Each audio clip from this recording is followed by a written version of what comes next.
Mala ji gal ya tiang ga mal wet nu kun dia lan yen tin gi ya ba ga mal ki ya but ga mal en wazum bia lesson me bia je ke je a chine lun jo ke ye ken en ni mandu ni nyon kan Rachel a chine ben ke chang en raude kamande pan chane chang mu gwa long chane je ling the peak human tradition versus God command en o cha kon introduce ka lesson an in lesson ba ke lin te content ka bookmark right ko memberare loiran wala wo kon ke ni je raude ma right ko to go here lodge magwa jen bana wutin bana right no ngodo right kon ke jen mark chu ko baro bụng một quả lông mình chỉ có thể cầm con có đứa con xe này kia là thế chỉ qua ra này Yesu cả lát cái này mình bây giờ đây loại đàn and đứa con này chỉ rẻ giá lan nó con thế này and go rồi giờ ban linh chỉ là qua từ mà you might have the right theology but who fully and ultimately has your heart so chẳng cha the right theology cha chỉ cái Pharisees but lối kiên thế cái này cả so jan bana belinga kanyi mandan ken gwaza me ba kame ba kon ben bon nyam gwandan ka chiu ko ngodo tit kon ko widane jan mak chiu ka baro ba zan wel di dien so ken gwaza my sister ti chulian ye ko si loida tes o cheji loin ko bana chang me bana je ben makel ne kon thank you bu kwaro ko si pos Amen. Gua lia ka ngot we ka gwandan no ko den rin time me ka jaga ka jo chen u dara dung de chiran minute chiran de luang kerip re te ka de minute kel karwade u bi ruchi je ka yen ngot ku breeze re point ko lara ko di be ngote gwaskel ler kon ko talwa ko bana la wore changa do den me ka luang do bo ala jen karwa ani pal ne bu kon loy ka ngi en ngi ko kon karier ko sre ni ne dialatin ya ko nya ko ben yam du mi chang nal kene pin gwa din ni diala te guir ka jin no de ko ka mi bas ka bi la loida do ben de ne jawdu len ka jitin ki ran ko mi luang ka len changa na kan ja kwaro tin lat ker wani ti me ken ye ku bum ko bi ka liang shi kan de liang shit ka me chwe ngot ka mi joje o ti ka na te re buna karwa ji niam dien bo ka chwe ngot ken ga liang it ka me te judas e jal kel ga ji se mis kel ga ji ko wo ken ye luang o be cher kerit ken a liang ka te dial te lad amene change jo ka nyu de jen o nyu ran ta men niam dan ne re to ka min mis ka kon ka jara men bia kwak ka te chara mara gadu ka chwe ngot ken ran nenen o chi ja nen already ko ken ro luang ke riet amene ken kon bo mileng ne ruani ti de ne la na ta lo ai puza mechi kam ni ja te nyam ko bi ko joru leng jen ta lo ajen ngot ka mila ne bare re lengda no jang no ko de ko jileng ka ten diala le de ko chalanga ber ka ngaje je min le de go ani jen kariyet de ne ka lat bang wore ngi jene me won yam da ka yi ka ba ka ju wor ko jena roidu jodi shu kwar kwar amen gwalo hele ka to ko kus chukon lu ka chang en raude re ngi ka chet ka men cha man chen bo ni ma da ni nyawan o rieten cha kap nial ban jog de nyok dil gwet ngude tie ka ne rie dial te pan te chanalat o to go ki loy magwa atie jena mena cha ja laro ka to go ki loy magwa bu ko rie de mo kulo wajek re ruai ni ten chi roi ko kuaran tan ci da manda na maka linga je ka pelpin ka ci yiye ka lok loy de re shereke yu ngot ka mi dara ka bakam kon ka do ben che ka je ci kon tie je menen ngoro kon ka ore kuona ci ka min cha lar bon wo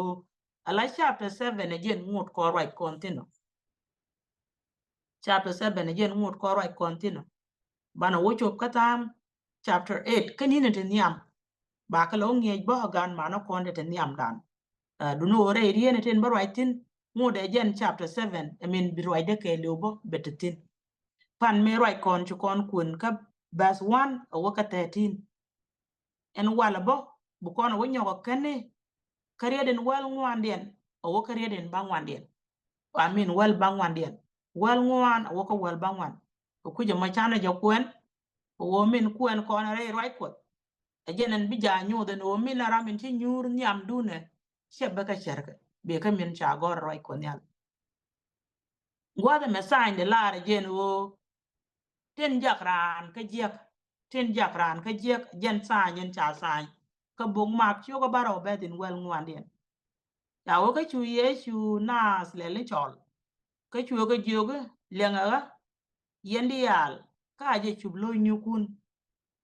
tale duor mitarar ka wo jiran medeje jaka jek ka dung do ngwag dial tin barar reiran ka kenten yar ka je ka ramete ka jis tiling ka je aje ling me chana ban pen ka cha wo duol chu ja ka je tiech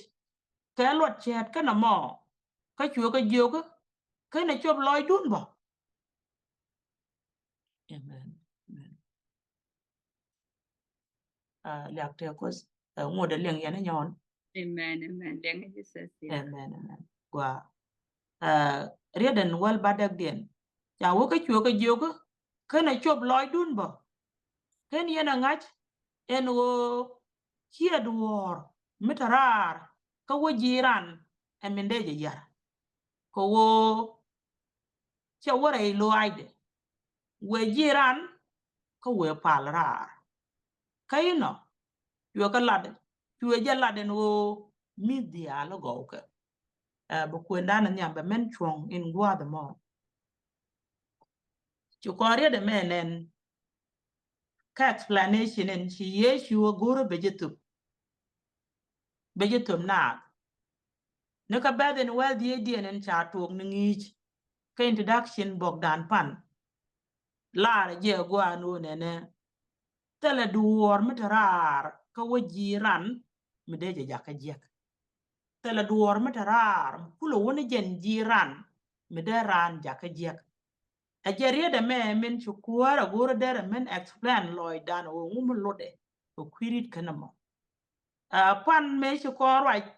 ka ngi gwando ne jus ke chiang in gwach chiang na din gwach ko ngut kos chukona nene no chi kristo goro be nyos jiju the long ki diene ke ji persin wo shiran je ko kena tet kala ajina ndere jaka jek makia kule jako ngudo hali yente nde na anak chate nde na anak wo nyoda latte luda kamin chuko da gor chit kame chaka kam riet kel ko chi yen gwana kunlut ni yana ko chicken gwana ken banar chit kamin chrai ko da lat kanire to ko dien kelis wo chia ka bodura chukora ja mo jeng no panan wo ajerwa mu ngut gur kristo weno de ko na lwang ka jegdi dere chob loy dane de cheria laro no tele duor mo wo jiran me barar mi jenderan yaro ajenan ku bogola sanyen o teto go kia loy mu gwa min yaran ngur kristo be nyot kon na nyok re rajam kan dwar jek eko wo chi mit ka tede kene lak ajena de pen kan no nana kaje nana ka chiang Canada bado nana ka chiang Canada te go duor mi chiraja me rolatin o de yen mitine bana jela wujek banyam a little bit ala wona ne chikara so gor be nyona de no mi akwa I mene nyogo use I think jena mo kon la long time ago but ba nyogo lerbo mi la sister nyon rien mi je right now re te ka chianga mara men chukot ko chaltin mi yorro ke rien mi je ba la nyon but ken nyon kene loj ko duo ben cha lar ke de nyon jiek ko cha laren mi jiek ke de nyon jiek kari den jigen chawala ala ode loy dawo nene ala buara de nyo ne jek che dia o cha kwet min de point de yar ki de wo jegen o chi an clean ki an clean ke je o cha kwet chi jandara ja kan clean ala min be barare ran a jena lat ko den o biji moy dwar kam du yena kot me u barare du a jena biji moy ka dwar chongod ba nyot ka jere chienga mede min chugwan jeng jalat re ji ju to long ka peng mber wo me ken yetet kun lak chi yen ole chi aku tung lwang ore de chi yen go minan chana gwa lak lat pan en wo chu ku de puon gong chu ku de puon wi lene ke kan iden chung wi alter ka ko bi ka lalat mi lo ne lag lo aj me gor ka la le gad e ron ro ka je ki erun kana gad ke mi lo ne chiang le lo aj dien o bi ka na nga jo ka nyam ko mi di me no kwatren cha kam ke chi kan ka be touch re cher ti jek e symbol ka ke gwa de me chi kristo ben nyogo gor be la lo dan nyogo lo wo en mi den chi cham chi je na ke mo na ke lat ke o dere ji pen kan ka ko mi den chi cham chi ji pen kan ka ko nyal mi chang te ka gwa mi chi right ko de latino wo biana me cham ka chiana bi cham cha je let ko kwi kana lat je ko kwi go edu lat ke je ko kwi po lo po andu a ko nyal chit ka mi no ko ran kata nok man gat ke je gade chi de no ko cham gat mi to ko lung mi bi wonak the same thing boko kim ni dwel wal te mo kon dwel wal de kim jogo shu mas kata why ka dong te se tap tu du guaye no kita la tap chiang chere du we rit ke je jiramin cham tap ban mu da ba ji jogo kim no chu tap cham why there is a consequence to be wo joy ka kama kolen ta kata be chung point du tin chu kot ka chak la tu pol batikati belatin ti la buot ko kama kalpine tin be point up ka chikaro go ko point ran bikini moy ka buot ka posku chu kon di ala nen mi jog doctori chu mat ka tap doctor man nok ne jiki loko ne ji ka mene jitek jino kula ko ran ka treatment mi ci dal ko di tapel ka ra bi o goro bo ka doctor ba ji wo counselors ba yi nyo duo bendir tap a boys ke je angulat ko kwita ko ka jema pal ka je ko kwiu ka pal ka je ko kwiu go edu lat ka ne ji chiang te ka min de chiang ji ka peng ma ber e chi de liwe yut reite ka ko na tap puot ko the same thing me no kwang rerit ka na me malar ye chu mo ko terien mi che bu go pen ka je ka baz 19 en o ken mi dialogo ka ala sharo je me sharit along wan jeng ne regine kon ko gwan ber o ci kreso wala ra mi dial go ka ki min chami min yeri ci kreso wo ni ro ci go a shala da ko ko kwi go eran ci jana lat ko ran o ken miten ja kana re dien shana jaji ko isham kana an clean min gwe kana an pa na pan ke no jeke ci kreso ko lara no ni ti yen ko bi chole jeke ko kwi meten de kan lak ko lo kien already go ken Chinese one joy taken kon ni la gentle chana ye chu ling ka chu kon ngas carrier ke mission nan bo long re ji juice ban ngas kon e bi ye ko den jak be nyot ke no masai du ni jenen chada pal kon ko kwida bo chu ko ra lia ko wo chana jo masai wo ngi ka kan ngi ji juice pal kon ni ko aken ngi kuarien aken ngi gadien aken ngi luelien e lip kan na ka gwano na kien dial ngene me cha ben pen I'm very sure la de jabo gwa the titin o de dor juice de ko konyal ngi gwa de me lat kristo en wo ne den ci jowlen ci go loy kien lak ka ci ka ne to go ci loy kien go ci kana ngude lan clean ko kwi lak te ne kien jena kwa ko la te ka te to go ki loy mo gwa amen gor ko de ci ko gor buai te ne kon jan bana kan je ka jamo gor ko na buai loy dan ko bana men chalat ka chalat ko kon hanar ko nuk ka bana lus de nyoten wo nuk minini ci ko de let ka kon ne me ba joy ka loy du chabe joy ka bila grar en wo bijino Christian chabe joy ka tet kule lage en wo bijino Christian ba joy ne ka charlo ay do min la center pot ko wo chu ko wo chana gwajene poirara cheri do malar gwa de kwan ke sol sin en wan chana gwajene poin amin me kwan ke David wan chana gwajene poin ran la gwajene loiran me cha joji de lare tele gad mi chi dor gwal Jesse ga dia la ngo tan balang tin ti ditin la wuni tin gwe ke responsible ko de ka laden chul ko de na do lad chu ko ka rejak terien mi cha lar jang de no an chana gwe en poinran la gwe jena loira riede me je rieden to connection dan ka te kin dorar tin connection ka te kin dorar nyot kristo wa longo no cha te ka lakten min cha ja ka traditional min cha ja ko ngut ka chiang nat Yesu no chi jen gwa den te kandun tin te kandun ka buai lo ai ka min chalat ka ye te kandun ka receive dun ka pot in cha kam ye te kandun ka ngej dun ka jo pot ka liang dun ka riet ka bendun ka je ka ladun ka ro duere a jen gwa den te kandun tin chi kandun te ka physical kuai dun en lag yen te kun ga je ke de yen bi no kun lak ni chiang ko wo bi yen ne do go te ka ne la chiang ke bi ni de bore lo akot laung no kon ka ne ni chiang chicken bien material ko wi mon left kana point dien ni chiang mo ka dul ko chi ga chiang chung ni jik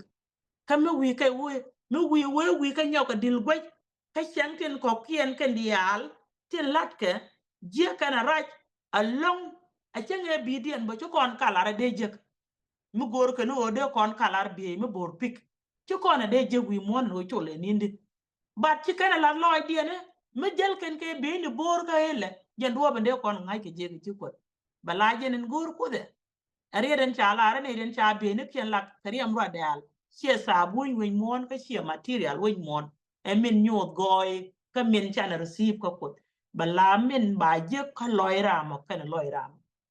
ko kuje mo ne ko riede men ci kristo goro nyu do kon nyu de jo kon ko churan judge ko gwedu ke je ka bi chu chola an clean de yong tere lwa kot ka loy de nga jokut de ramishan nyure lwa kot ka tele biine ka loy de nga jokut de ramaken puwa tere lwa kot allo de gwi kone ka loy de nga jokut lenye ne den chare yen ke biine to dit lenye ne den puwa with it go na me jenen de right ko de ko kon de right ko nuo yendi juice look yena te chiang te ka minen yene ka nyen kun ki ya ne min chalat re loy ni nat kreso ne min chala re loy ni nat ko chiriye de me joja la ried mu ku dor dial bo ku ka jaka cheken ka ku ried den chablar no media la go ke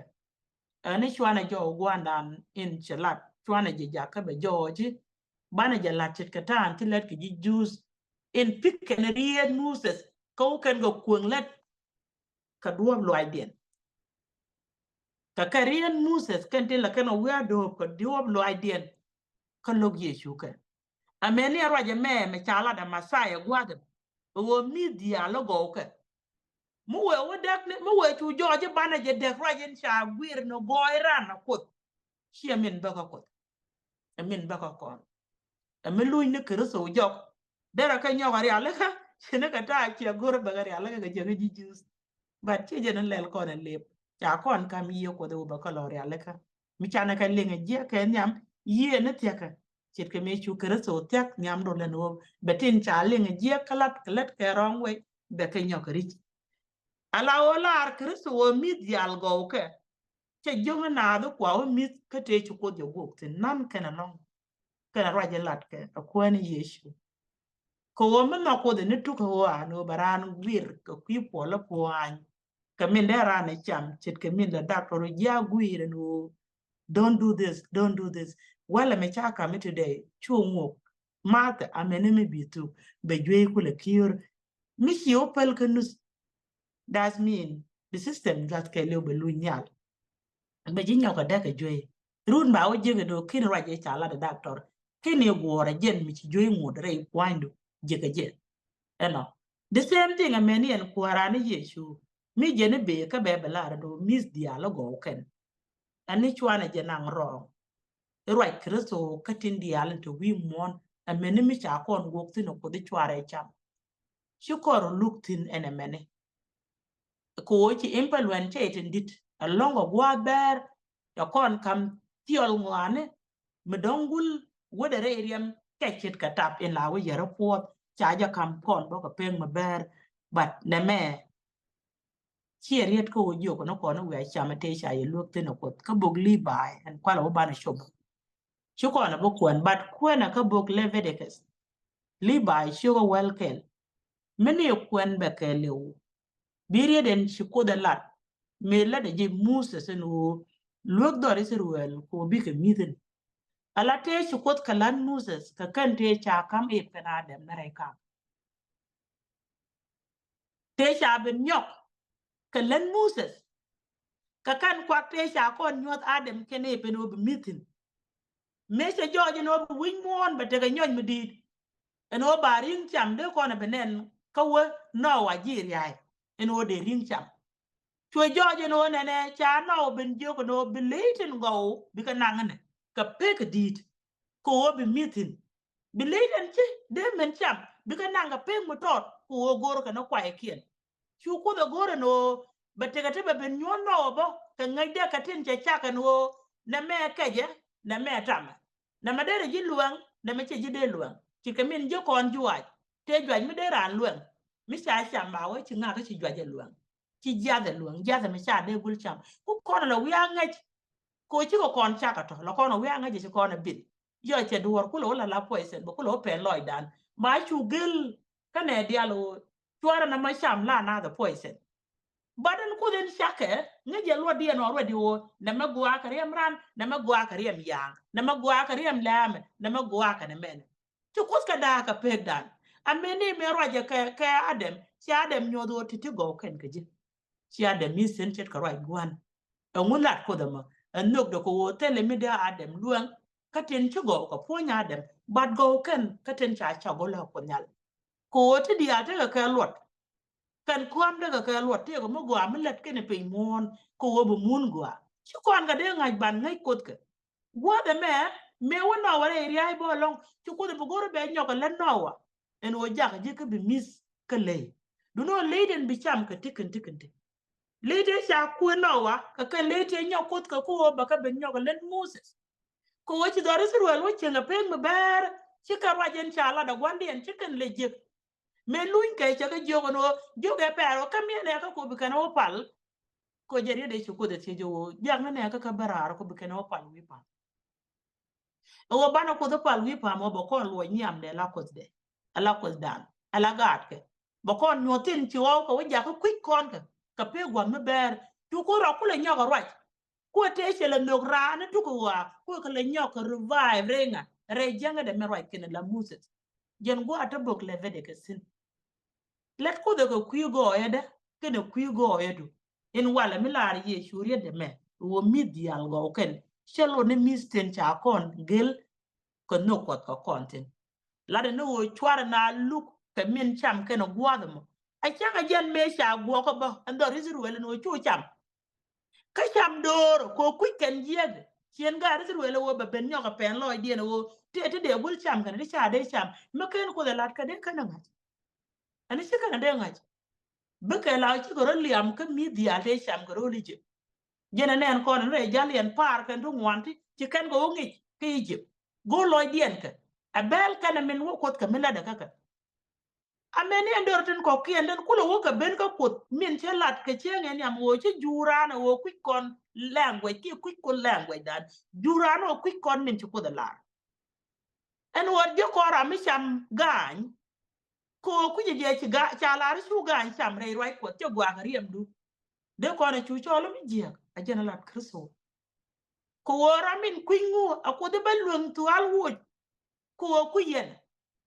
min de ya poison ko kuidun ga je to ko lat ba ko ba kon gantin ban mi chu ko jowde le bu chu ko na beere no jegen ke mit kun chi pole nyot kon bo long re ye ke me chi benispai che bala da go along no de met mi cha na ko ya cham ko nga je wida ka rare ngat ka de ko de ker te ko da dien ka sha de luang bani dialan ko nga dien en char ke ne te ko kutu ko ngdong de hok chak len cha ko le ne a chal ga ke ho kien bi ka pel re sher dien ken wo ngat ke ne ko de tin a jan bridge dan ko kut wo mi char je do dien tin mi len ko nyal abila re sher du ti duera re de ko ci sel ngat karami chang na chu ngani ma cha nyodo mo tu po lo ko lar ro ko kine to ko ngadien ko ci kan be peno mare sher dien amene mo ngaje mo ci ngai je te le re de luong ko de yang nak ngaje je dun ko de yang mi cha na put jiap cha ma ngaje dun ko bat be je pen ko kwinga ko kwine ne ten ko charien ko ba ko je kre ngada ko yang me cha na ko de ku na mo ba ko mo ke ki ko tu puoro de luare ye ka chulat ko na George wa de me mi chang ye ko na cham ka lwak ni kien cham kan tol kien cham kan te kon ka la cham to ka hele dan ka jal kon ka tu kuora ko o di rano jogo min gulu mu te jwe ana me gula o cham ne me chi de la de ko kor ka chi de la de ka tel no ka de la de ka jo no ka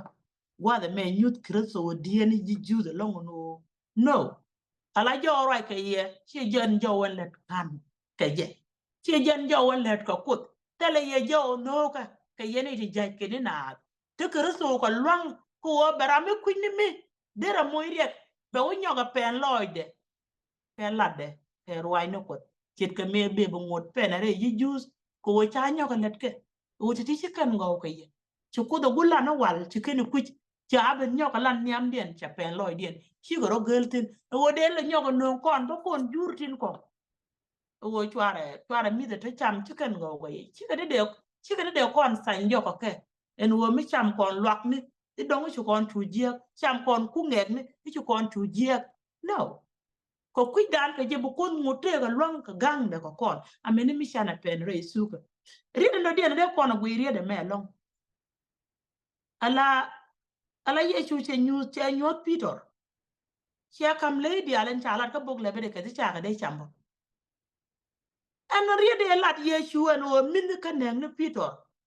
je le che we chu mi chala ra ko igwa chole mi je chi kreso chi Peter dwal ka ri dem bare me ci piro luñ ka xiang te ga de ci jien ga bijin ci bible ben nyot ko no piro jen kam ga ne le te na na mole men de ko ri de me ku lo bu ko ko on ci riep wi kreso e ci we cham te dial ri de cha kam piro ro ne ne ka min cha example no ko la gor ndo ba di to ko chom lo ai ngai du ka mi je ka ne mo gwa kan piro ben luñ ka sen point de re bijin ka abe jeng no hala metwak niam de ke mite chenen ka bije no angone la message o wor ka gentle de la message wor ka gentle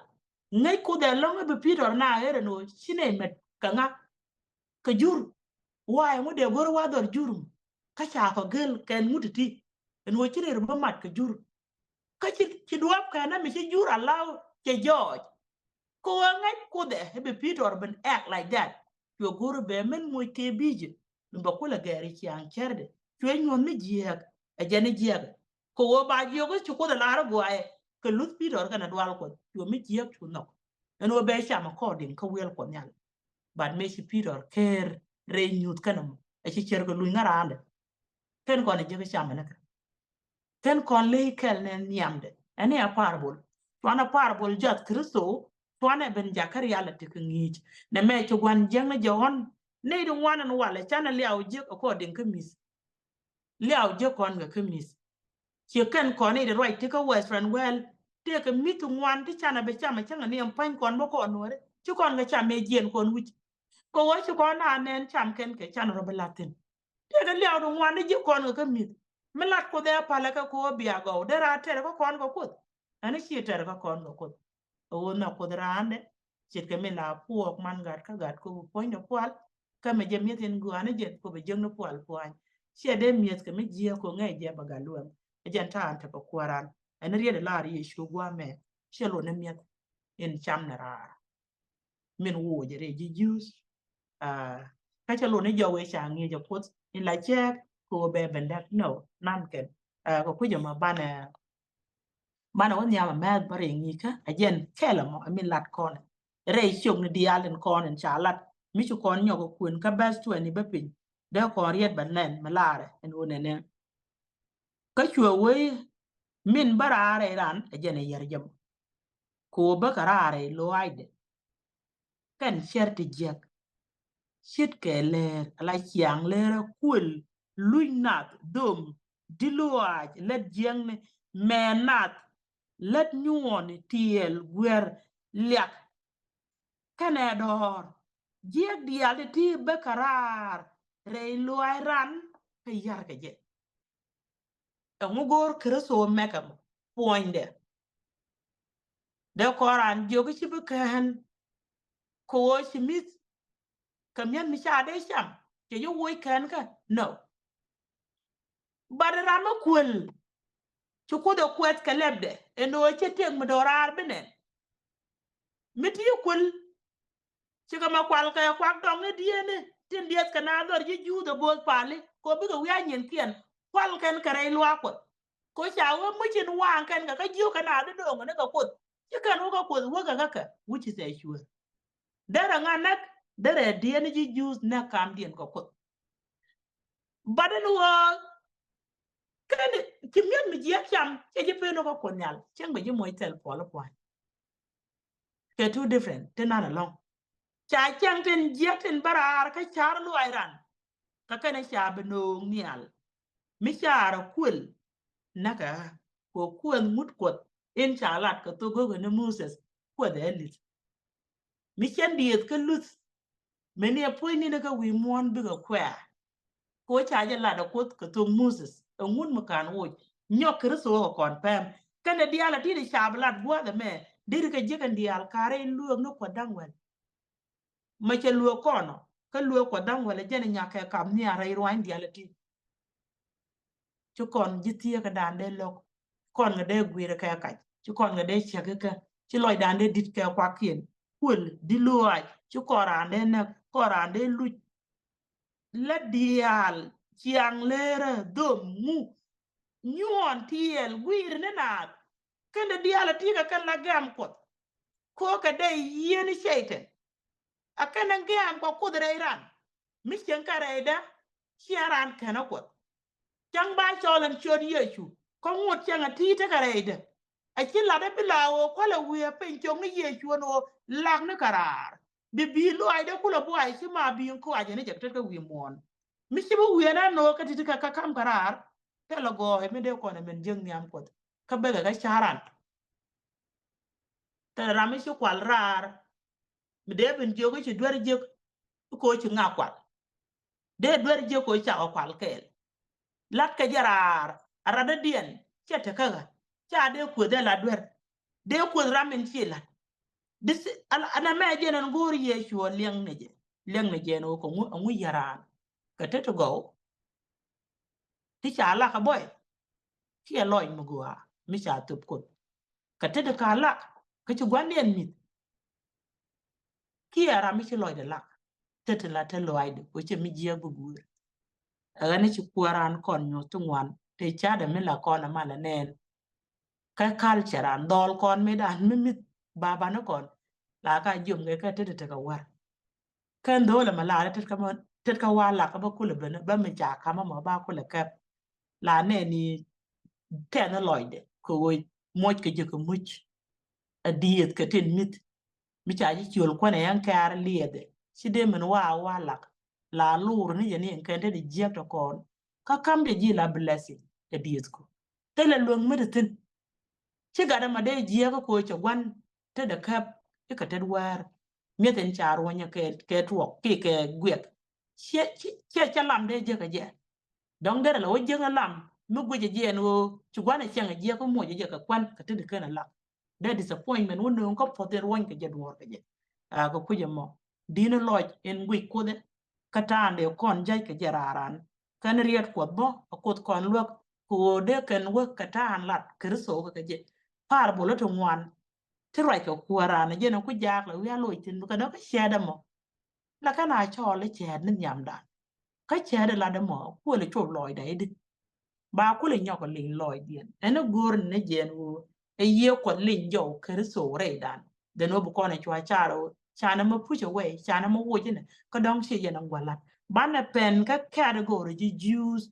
tin let ka peg me bar ka cherkien ka kani jana lat kana right ko ka me chi masai ben che ga bi jugo no chi ko gwang ka dial ka men cha gor ken ko ngien ga jana ko ku jamo na me jen changan jo ga right kontin diru ngon boko mi ku en ken bes ne dial tin ci saba skulan ca ka kam nial ko wono bu kut bete kel ke ye na me jen le ni roi dan ka chang rewde wo ci bi jia ka tit ku bi jia ka char loi dan nyaaw na welcome back yo ba chu no bono bi bu kon lo nyar ka pal amen Amen, amen. Elak te ka gwandan, elak te ka gwandan. Chi liang rei loi dan gwa long ko bu kon dag dien. Bu kon e yingach en pointed in me ye sugar. Che ka me cha Peter bo cha kam bi loi ke pin. Ke la ke te ka je. Cái cha ji de tien ka tin yin wan tin chu kot ka cha wi mon ki na tin cha la re te la ram ba cho le ram je ka roi no kot ki me cha ko de.